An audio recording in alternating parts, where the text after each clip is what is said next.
Hey, this is Dave. I'm at Pomfret Station. This is where I ended my last ride, and it's where I'm going to begin this ride. It's a beautiful day out today, a little windy, pollen in the air, so I should be wheezing, and I'm going to be going a total of 30 miles today.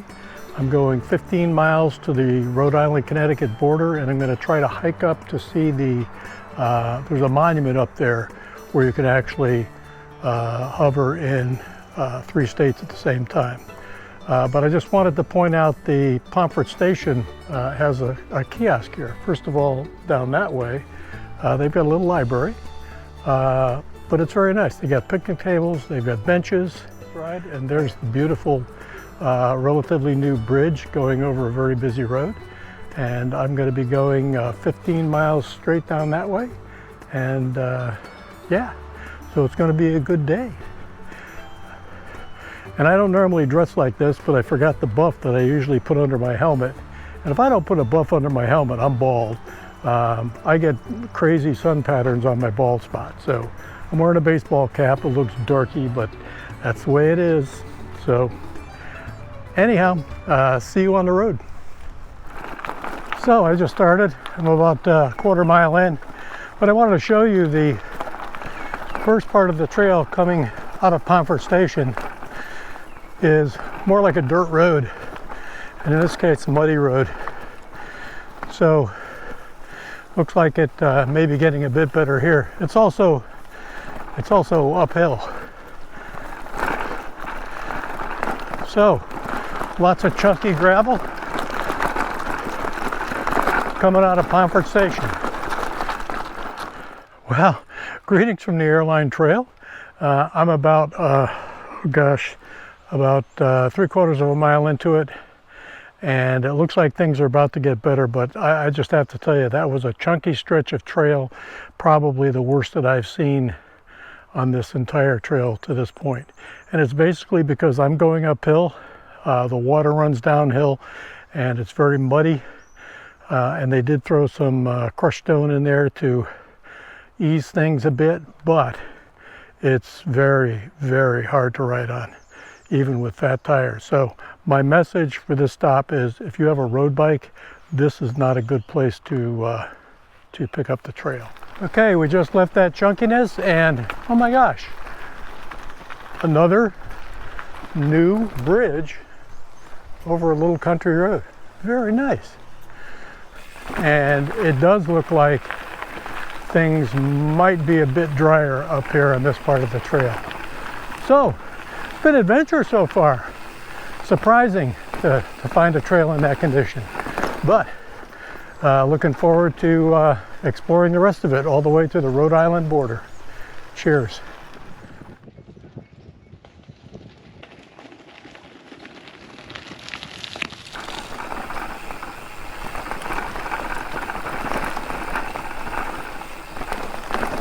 You know, it just occurred to me when I was making this route, I noticed the East Coast Greenway route took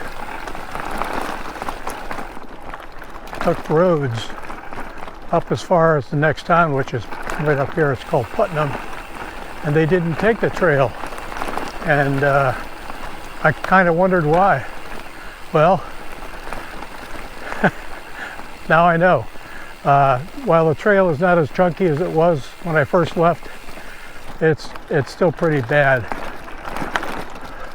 I'm getting through it no problem on my Priority 600, but if you have a road bike, avoid this. Even if you have a gravel bike, it's just not pleasant. There's nothing pleasant about riding chunky roads with mud puddles and debris, small boulders even. So I would take the East Coast Greenway on into Putnam, and there's a gap at Putnam, and then just catch up with the trail north of Putnam all the way to the border. And we'll see what that looks like. I haven't seen it, so it may be just as bad, but this is the most unpleasant part of the Airline Trail that I've been on far. But you know what? I'm out. It's a good day. The sun's shining. And I'm grateful for all that. And hold on, got a mud puddle. So this is an example of the opportunity this trail has. It's got infrastructure built beautifully. I can't talk and do this at the same time. This is ugly right here. So it's got infrastructure like this little underpass here, beautifully done, but it's got a trail surface that when wet looks like this. So I hate to say it, but avoid it at all costs.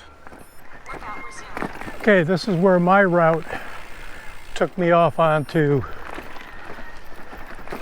town roads, and there is a barrier here that basically says you can't go any farther. Putnam had the railroad going through it, and in 1955 the railroad bridges were wiped out, and that's what basically did the rail service in. But it looks to me like Putnam isn't building through the trail, or supporting the building through the trail. And I'm now out on the roads where I should have been for the last 3 miles, and we'll see how that works out. So back at you once I get into town. Just fair warning, once you get off the trail, once the trail stops, you're met with a very steep but typical Connecticut hill. And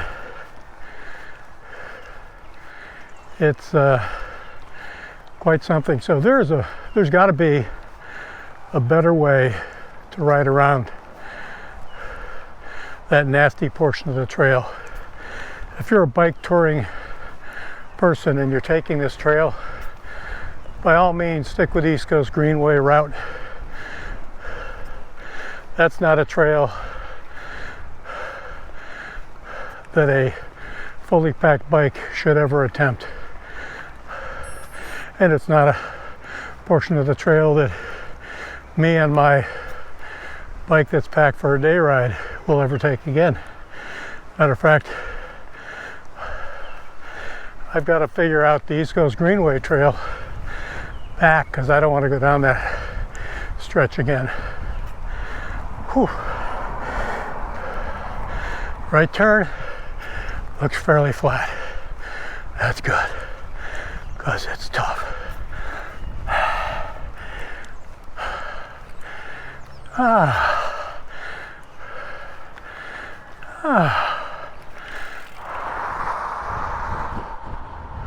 Well, here we go. We're in Putnam, and the road is smooth, the shoulders are wide, and I don't have to deal with chunky roads anymore. We're going to downtown Putnam, and I just did see a sign to the rail line. The actual rail trail pauses for a couple of miles through Putnam and then picks up north of the town. So I'm interested to see the condition of the trail as we ride from Putnam to the border. But right now, it's lunchtime. I'm looking for a little place to eat later. Thank you, Dairy Brothers.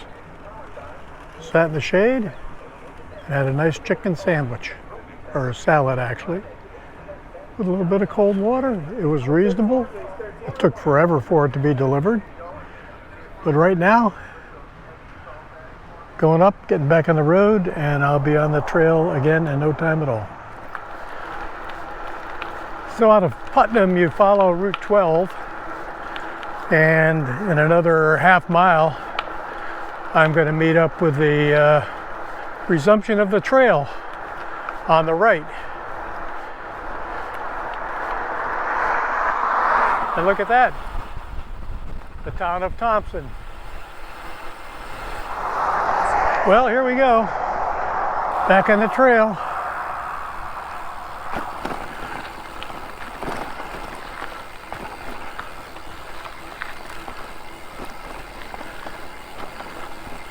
I can't wait to see what the trail surface looks like here.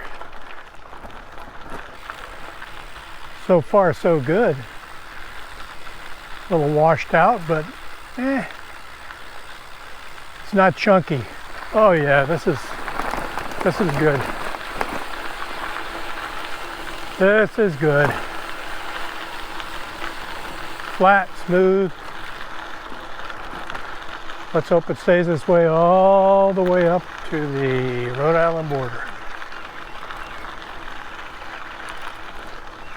All right, we've gone a couple of miles, and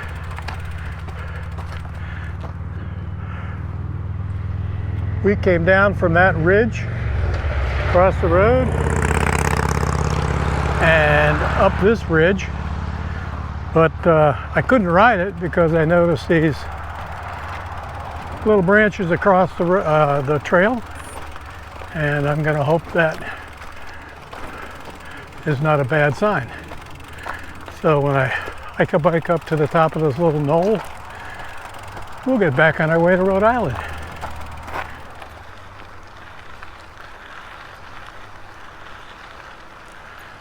Well, well, well, what is this?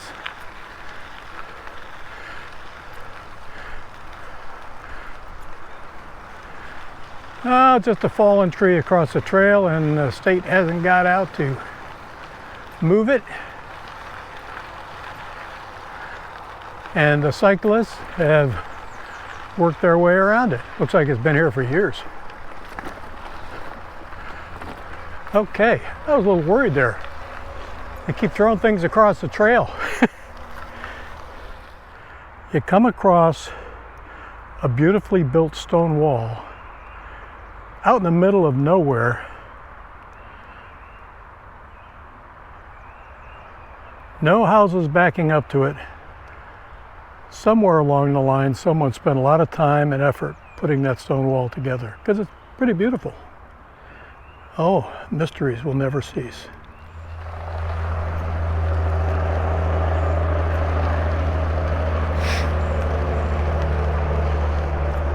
Hey, well, we got about 5 more miles to go, and I'm still marveling at the stone walls that are out here in the middle of the woods. But we're paralleling Interstate 395. You can hear the truck, so it's not the quiet wilderness that it is in some parts of the trail. But it's nice. The surface is good.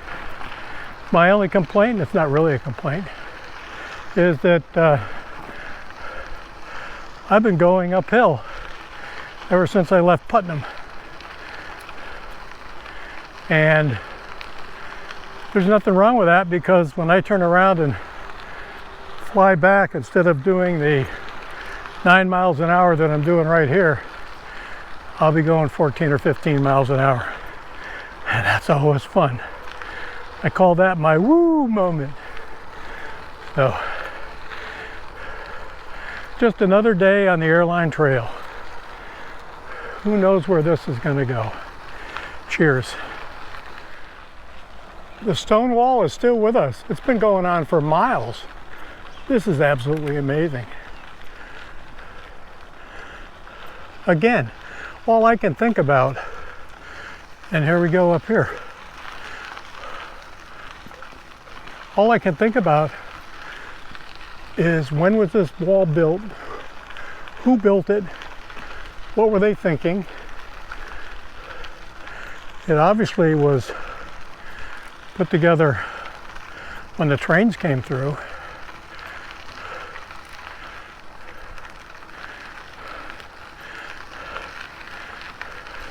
Again, the mysteries out in the woods.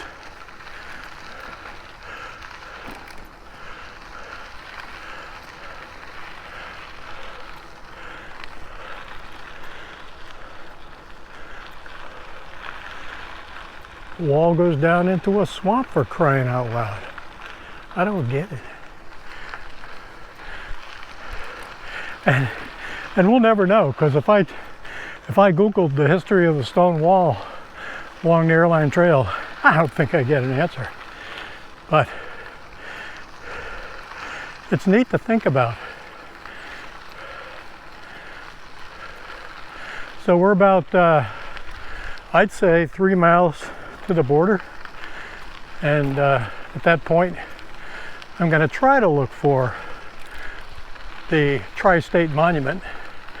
Connecticut, Rhode Island, Massachusetts all converge into one little spot. That should be fun.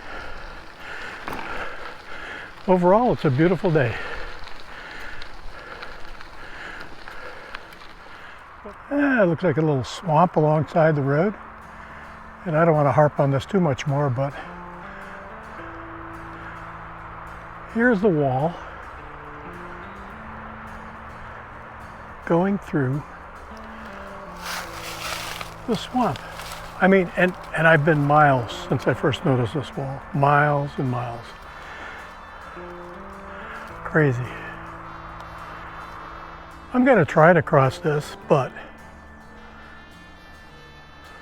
that's a pothole up there that's probably way deeper than my bike can traverse, and the slopes on the side of that pothole are kind of sketchy.